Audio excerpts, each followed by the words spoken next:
도대체 어디서부터 잘못된 걸까요? 한때 선두권 경쟁을 하며 롯데 팬들에게 꿈과 희망을 안겨줬던 2025 시즌의 롯데 자이언츠.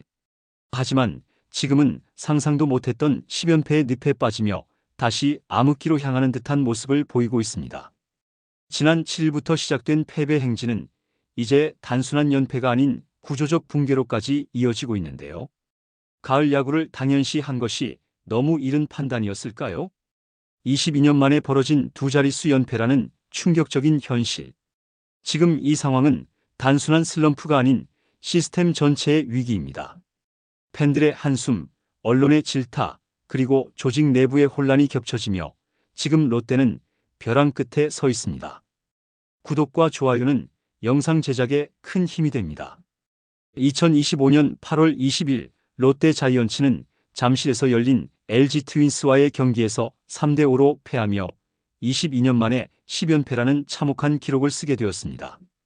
이번 연패는 단순한 부진이 아닌 구조적이고 반복적인 약점의 총체적 실패를 드러낸 결과였는데요. 시즌 초 선두 경쟁을 벌였던 팀이 왜 이렇게 무너졌을까요?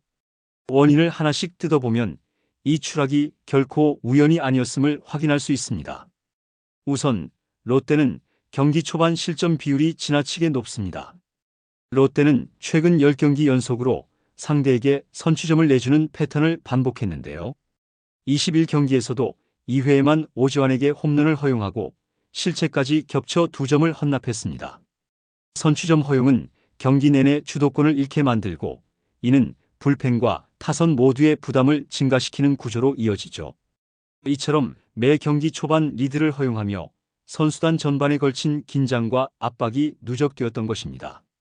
그리고 롯데는 수비 불안과 실책이 실점의 도화선이 됐습니다.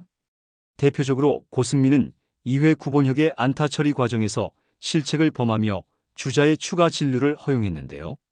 이는 희생번트와 땅볼 한 방으로 실점으로 연결되었고 이후 경기 흐름을 결정짓는 데 큰 영향을 미쳤습니다. 이런 작은 실수가 반복되어 실점과 패배로 직결되는 상황은 팀 분위기를 더욱 침체시킵니다. 그리고 롯데의 분위기가 가장 침체된 이유는 바로 타선입니다. 기회에서의 집중력 부족과 후속타 단절 현상이죠. 3회 레이에스의 3런으로 역전에 성공한 뒤 4회에는 1-4-2 3루 찬스를 만들었지만 후속타가 전무했습니다. 이후 공격에서도 선두 타자가 2루타를 치고 나갔음에도 불구하고 후속 세 타자가 모두 침묵, 점수 추가에 실패했죠. 반대로 LG는 작은 찬스도 놓치지 않고 희생 플라이, 적시타로 꾸준히 점수를 추가하며 경기를 가져갔습니다. 결국 타점 생산의 효율성 차이가 경기 결과를 가른 셈입니다. 이러한 이유가 바로 잘 나가는 팀과 무너지는 팀으로 나뉘는 이유이죠. 또 하나 주목할 부분은 경기 반 불펜의 무너짐인데요. 선발 나균환이 5.2이닝 동안 3실점으로 호투했지만 불펜 정철원과 윤성빈은 각각 결정적인 순간 실점, 특히 6회와 8회에 실점하며 역전을 허용하고 말았습니다. 특히 윤성빈은 8회 2사 후 볼넷을 허용한 뒤 박동원에게 쐐기 2루타를 맞으며 LG의 5대3 리드를 내주었습니다. 경기 흐름상 2점 차는 좁힐 수 있는 점수였지만 결국 롯데 타선은 9회 2사 1, 2루 찬스에서 고승민이 내야 뜬공으로 물러나며 무릎을 꿇었습니다. 그리고 무기력한 타선의 루틴화와 분위기 반전 실패 역시 연패를 키운 주요 원인인데요. 최근 10경기 동안 롯데는 이렇다 할 전술 변화나 타순 조정을 거의 하지 않았습니다.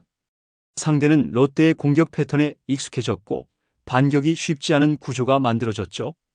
특히 1에서 3번 테이블 세터진의 출루율 저하와 중심 타선의 장타력 부재는 단타 위주의 공격 흐름으로 이어지며 득점력이 급감했습니다.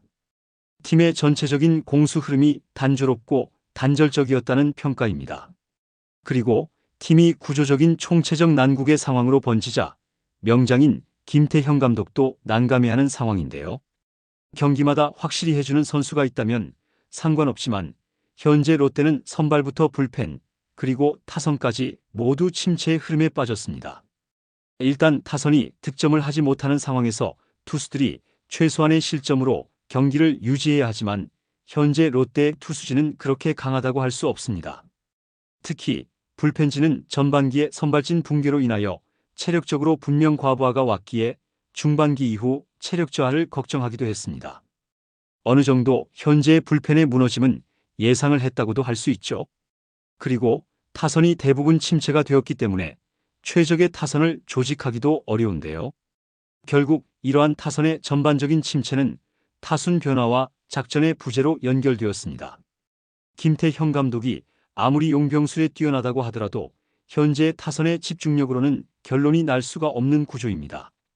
그렇다고 주전을 제외하고 신인부터 2군 대체 선수 위주로 쓸 수도 없는 노릇이죠. 이렇게 다양한 롯데의 상황에서 팀 조직력 근간이 흔들리고 있다는 신호로 받아들이고 있습니다. 전체적으로 팀 사기 자체가 살아나지 못하고 있는 것이 가장 큰 요인인데요. 한동안은 화수 분야구가 잘 유지되는 것처럼 보였지만 결국 젊은 선수 육성과 전력의 균형이라는 두 마리 토끼를 잡지 못했습니다. 연패를 거듭하는 동안 가장 아쉬운 점은 벤치 자원의 활용 부족인데요. 운이 나빴을 수도 있지만 공격력이나 수비 안정성 측면에서 차이를 못한 선택을 했습니다. 시작은 10승을 기록한 데이비슨을 방출하고 벨라스케즈를 영입한 선택인데요. 가을 야구를 당연시하면서 샴페인을 일찍 터트린 경향이 큽니다. 결국 현재 교체된 외국인 투수 벨라스케즈가 생각보다 큰 카드가 되지 못하고 있습니다. 정확히 말하자면 현재 롯데의 연패로 인하여 선수부터 코칭 스텝까지 모두 조급해하고 있습니다. 일단 기초부터 정비를 해야 합니다. 현재 경기의 분위기를 실책과 포지션 미스매치로 인한 실점이 반복되고 있습니다. 젊은 선수들이 많기 때문에 실제로 경험 부족이 작용했다고 판단되고 있죠. 그로 인하여 정신적인 붕괴와 조직력 자체가 무너졌다고 분석됩니다. 또한 감독과 코칭 스태프도 분위기 리셋을 실패했음을 의미합니다. 롯데 자이언츠의 10연패는 단순한 숫자가 아닌 팀 전반의 구조적 문제가 수면 위로 드러난 경고음입니다. 솔직히 당연히 가을 야구는 갈 수 있다는 안심이 조직력을 무너뜨렸습니다. 그러나 위기는 곧 기회입니다. 지금 필요한 건 과감한 변화, 유연한 자원 운용, 그리고 팀워크의 재정립입니다. 돌파가 아닌 혁신만이 생존을 보장할 수 있다고 생각합니다. 팬들도 선수들도 그리고 프런트도 그 진심을 행동으로 보여줘야 할 시점입니다. 여러분은 어떻게 생각을 하시나요? 응원의 댓글 남겨주시고 구독과 좋아요도 꼭 부탁드립니다. 시청해주셔서 감사합니다.